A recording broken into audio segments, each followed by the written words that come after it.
Welcome to Out with Dan, the podcast that spotlights and examines the voices of LGBTQ+ authors, characters, and our allies. Together, we lift our voices and we tell our stories. I'm Dan White. Join me as I chat with this week's author.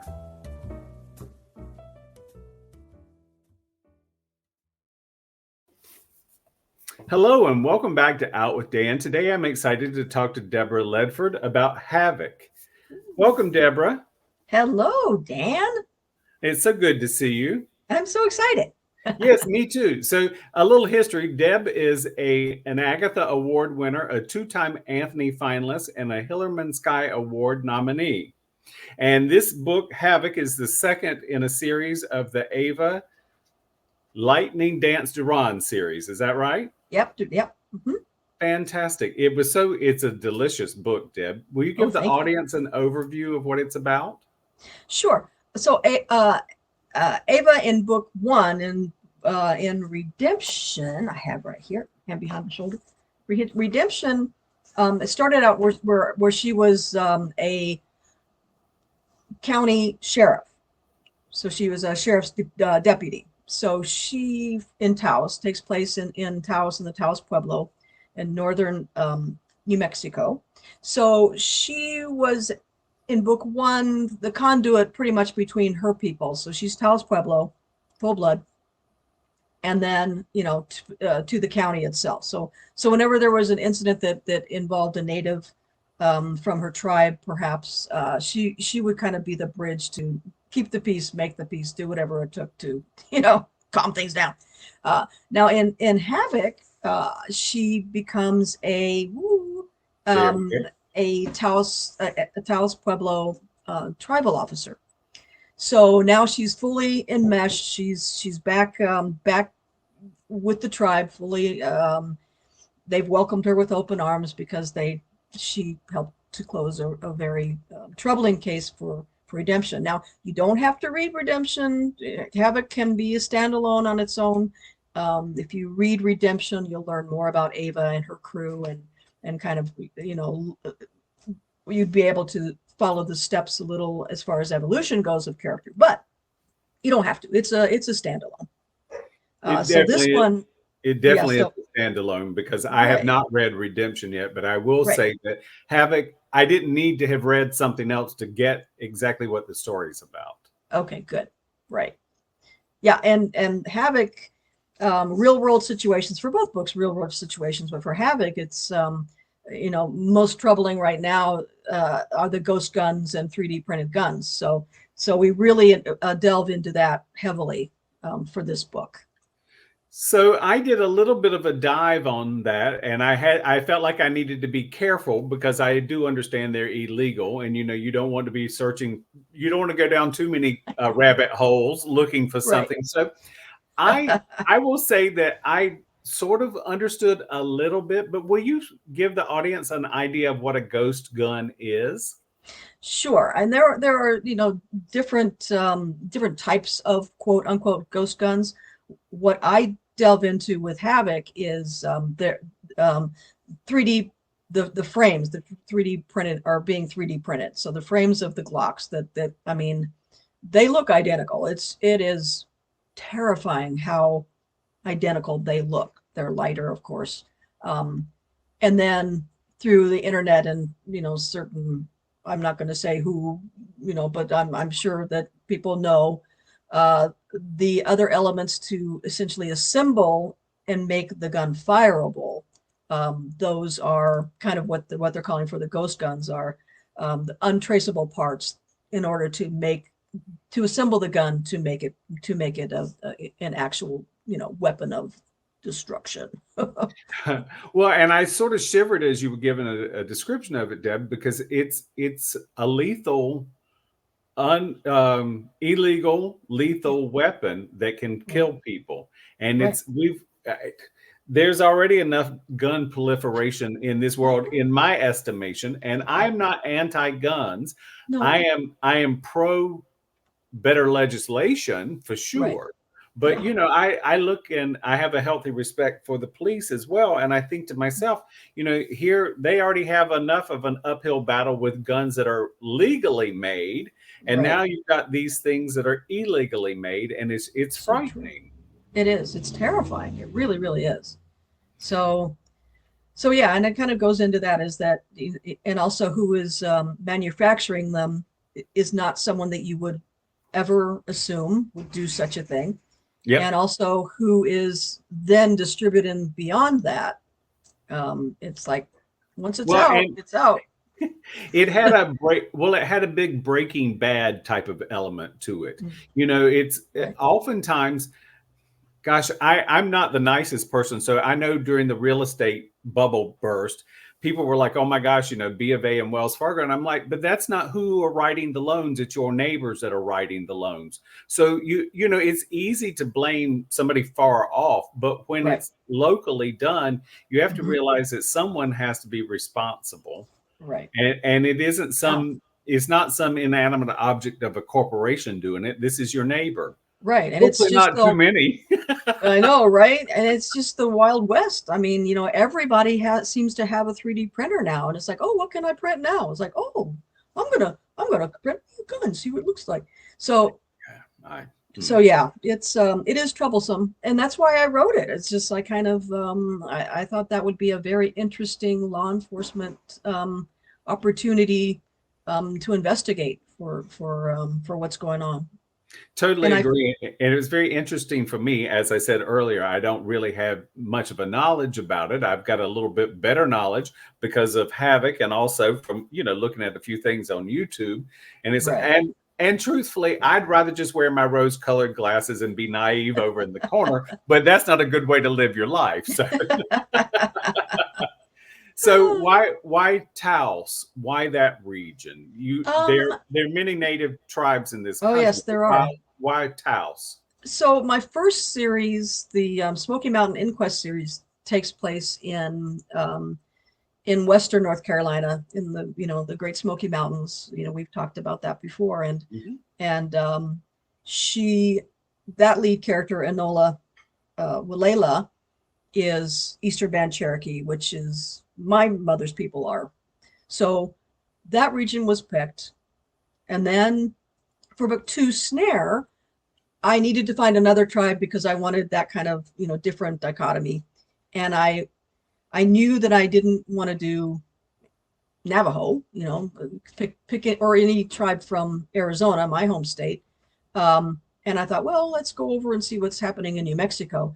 And so a lot of research there, and then I keyed on the Taos Pueblo because of their original buildings that are still, it's 1,100 years old, and they're still, people are still living in them. There's no running water. There's still no electricity.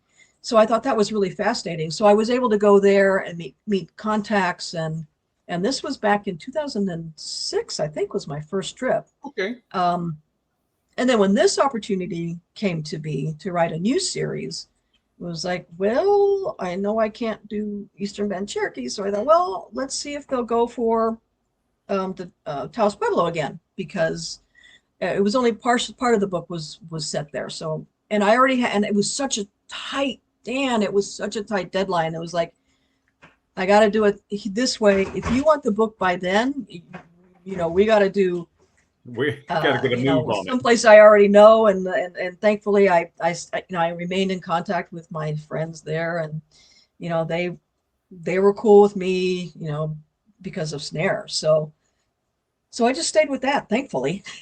I love it. It's such a gorgeous area, Oh, it's and the people beautiful. are very lovely there. It's Yeah. just it's wonderful. I love it. Yes. Pam and I drove up there. We were in Oh, Santa Fe a couple of uh-huh. years ago, and we drove up to Taos for the day, and it was really fun. I had a good Right. time. Yeah. It's beautiful. So there's a theme that I would say, not just one theme, but I would say bullying is a theme in this work. How Right. important was that to incorporate in this work? Was there something specific about incorporating that, or you just really wanted to bring in that kind of emotion? Oh, I think, you know, it's not that I was ever bullied, but it's, that's kind of the, I don't even let my dog do it. It's like, stop being a bully to that little puppy. You know what I mean? It's just kind of something that always kind of manifests itself for some reason. And I don't know if it's because, law enforcers, they're standing up for good, and generally the people who are being bullied, unless they turn to the dark side and start getting a little revenge going, they need some tender loving care and watching over. So I think it's as much the protector element that I kind of like to highlight with my law enforcers, with Ava in particular, because she's been an outsider for a long time, and now that even though she's back in the fold with the tribe, it's not necessarily, we're still watching you. We have not made our decision yet. Mm-hmm. So yeah, I think and looking out for the little guy. I mean, literally the little guy in some instance, in this instance. So yes. So yeah. Yeah, and I will say that Nathan,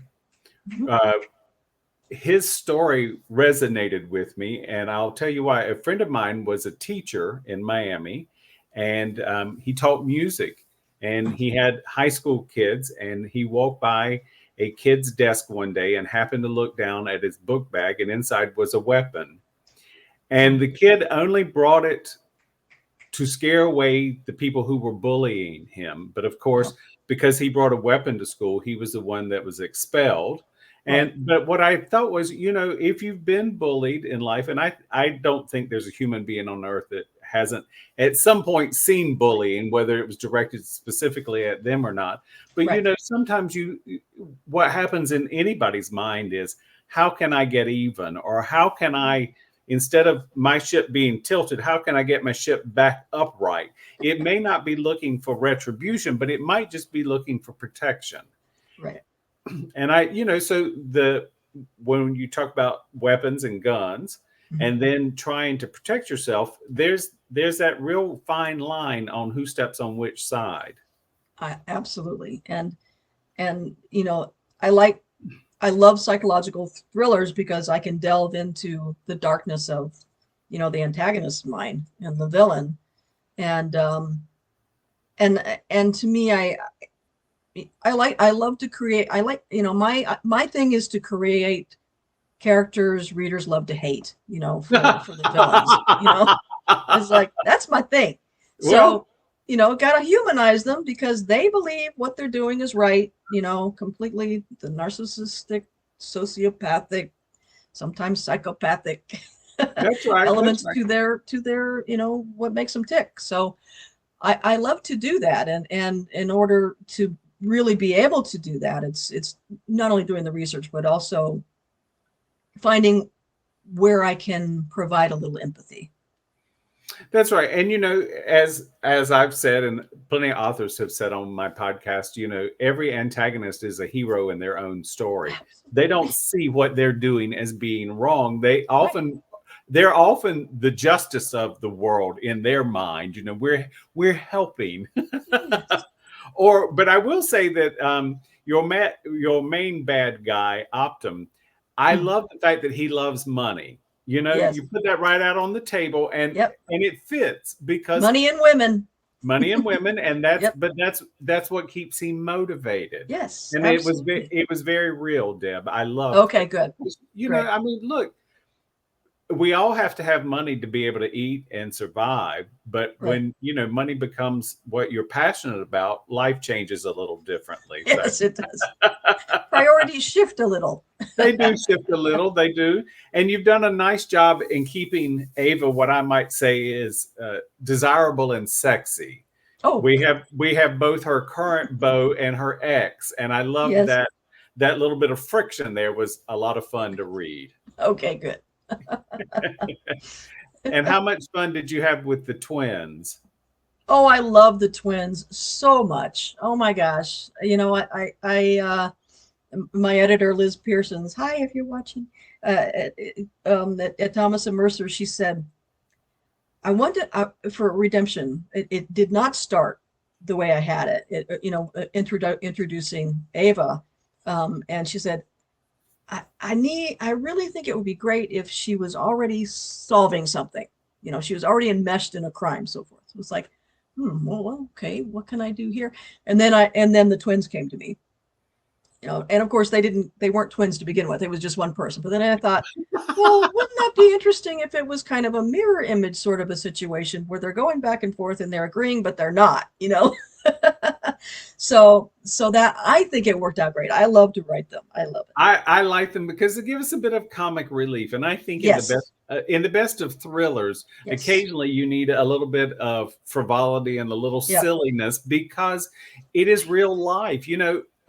All of us who love to read or write thrillers, we like to be on the edge, but everyone knows you can't be holding your breath 24/7. There has to Right. be a little something that is so absurd that it Right. brings you back into reality. So Right. I So love. yeah, between the twins and Shadow the dog, I thought maybe a little bit of levity. But this series, the Ava Lightning Dance Duran series, is not even nearly as dark as my first series. The Smoky Mountain Oh, Inquest series is even darker, very oh, psychological thrillers. I But love it. I was happy to have, because oh my gosh, the Taos Pueblo people, they are so funny. I mean, it's just this dark humor that is like, did you say that? It's like, oh my God, that's hilarious.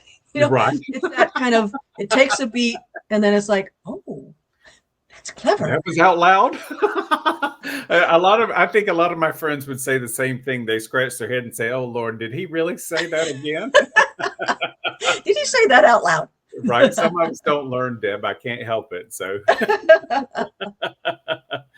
what's next on your radar? So I'm working on a new one right now, which it's a completely different from what I normally write. Now, this one is turning out to be a traditional mystery, a puzzle mystery, not a thriller, except thriller in that short chapters, so things move quickly.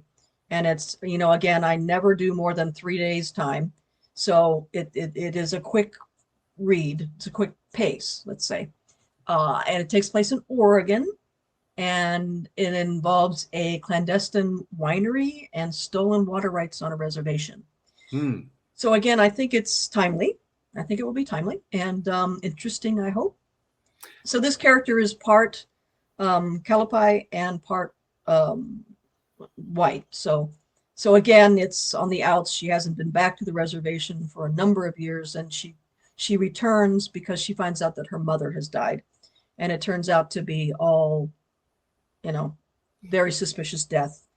And things keep following. Clues have been left by the mother that has passed away, until the law enforcer in her figures it out. So I yeah, love I'm it. excited. It's so much fun. I'm having a I blast. love it. Well, if it's anything as delicious as Havoc, it's going to be absolutely wonderful. Deb, Thank do you you. have a website or a social media you'd like to share?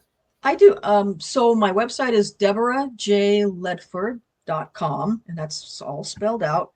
And I'm on Facebook, personal page, and also my author page, Deborah J. Ledford. I'm on everything. And then on the other Instagram, the dreaded X, still for a little while, Right. Threads, and recently on Blue Sky. I'm just kind of figuring that out. But DJ Ledford on all of the Lovely. other sites. Yeah. Lovely. Very wonderful. The book again is Havoc. You cannot go wrong by picking this up. Thanks again, Deb, for joining me. Thank you for joining me for this week's episode of Out with Dan.